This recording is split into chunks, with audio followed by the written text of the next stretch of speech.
Hey everybody, it's Gina here from Gina Makes It. In today's video, I am sharing some easy page ideas to add to your journal in case you're stuck or you just need a little bit of help adding to your journal. So the first idea that I have is to add trackers and calendars to your journal. This is the first time I've added trackers and it was great. I really loved it. I'll do it from here on out to sort of track progress on some daily habits.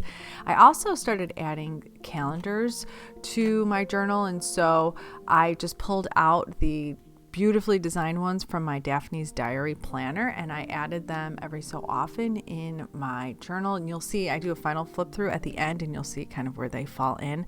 I love the drawings on the back of them, and I just love how beautifully they integrate into my journal. So the third idea that I have is to document events. Obviously, this is something I've done for quite a long time. It's sort of a staple for me, but I can't not do it, even though I'm trying to add other things to my journal. I also still have to add ticket stubs and programs from all of the events that we have attended and shows that we've seen. So the next item that I thought would be easy and something that I really love doing is adding art. And I love adding the title and the artist to the page as well.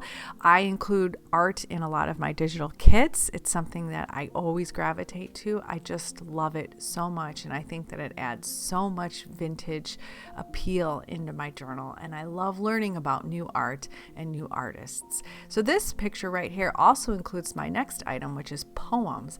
I love including poems or lines from poems in my journal, and I even like annotating on the poems like I did in this one.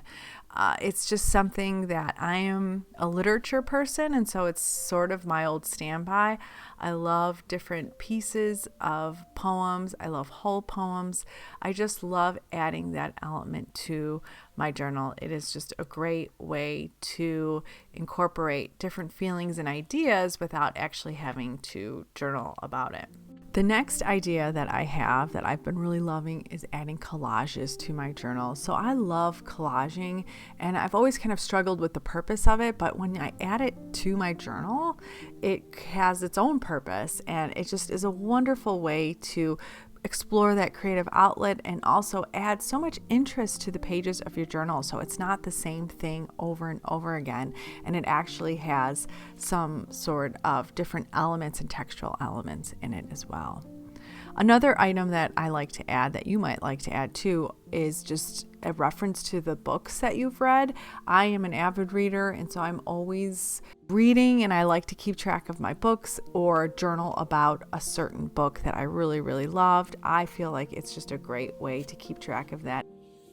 The next item I've really been loving is to add pockets for different notes. People in my family are always leaving me notes or sending me things or jotting things down, and I always kind of struggled with what to do with it. And so by creating all these different pockets, when I made the journal, I had the most natural place to put them, even though they don't relate to a certain thing. Before, I used to feel bogged down by having to journal about them, but just including them in the pockets, it sort of keeps a safe place for them.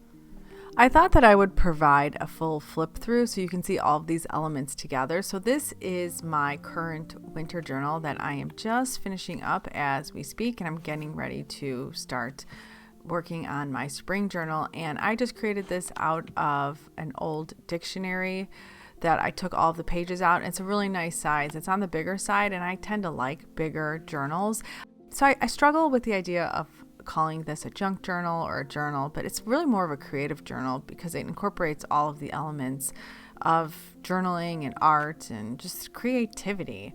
So I built the signatures using a bunch of vintage papers, as well as a kit in my store that is called Pages for Our Winter Journals that includes a lot of classic art and different sorts of lightly collaged elements that just piqued my interest at the time. And I also intermixed a few scrapbook papers that really appealed to me during this time, and mixing them together in this way really worked out well for me. There is a light chronological order to this. So the beginning obviously starts in January and we end in March at the last signature, but it's not so chronological in the sense of me documenting the everyday or a December daily or anything like that. It is much more loose and freer than that, but there still is a light structure that I worked with. I did not pick a page randomly to work in. I did work successively within the signatures itself. I know a lot of people just kind of pick pages, but for me that just wouldn't work out. I have to work successively for some strange reason. After this Renoir painting, there are a few more pages that I have to fill in, but I already have some ideas clipped to the pages on how I want to fill them, so it should be a pretty straightforward process. I hope this video provides some inspiration for you. As always, thanks so much for watching. I'll see you next time.